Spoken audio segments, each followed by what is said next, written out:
направивме реставрирање на ски центарот Пелистар, а во наредните 2 години планираме да се направат топови и ново езеро за вештачки снег, за да може и во услови кога нема снег, а температурата на двоечната температура тоа го дозволува, да има скијање, да има рекреација, да има спорт и да има туризам. Зашто да не? Така, Пелистар е прекрасно место, Битола е многу прекрасно место и многу добро за туризам. Се изгради големата спортска сала во склоп на Битолскиот универзитет, како и 3 училишни спортски сали во средните училишта Кузман Шапкарев, Јане Сандарски и доктор Јован Калауси. Се изградија и 2 фудбалски игралишта, легендарното Ќумурното, така беше граначалниче, и се изгради и во Горно Ризари, како и едно повеќенаменско спортско игралиште во училиштето Даме Груев. Се завршија 79 станови за социјално ранливи категории овдека во Битола и многу други работи кои што ги правевме во овој период.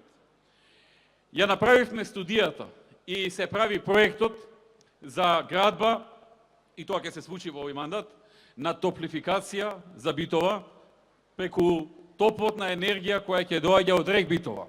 Крупен проект, многу крупен проект, кој што освен Битола ќе ги опфати и Могила и Новаци. Како што кажав, во минатите 2 години, 3, ја правевме студијата за исплатливост, физибилити студијата.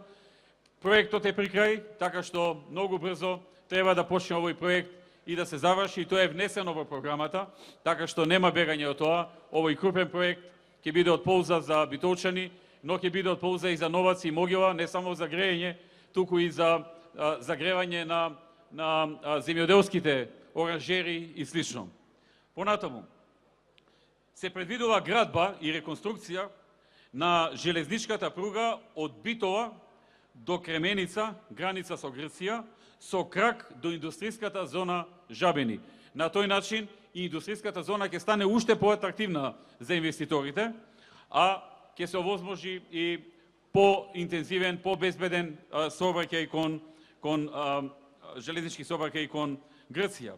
Предвидуваме реконструкција на патниот правец Битола-Ресен-Буково во должина од 27 км.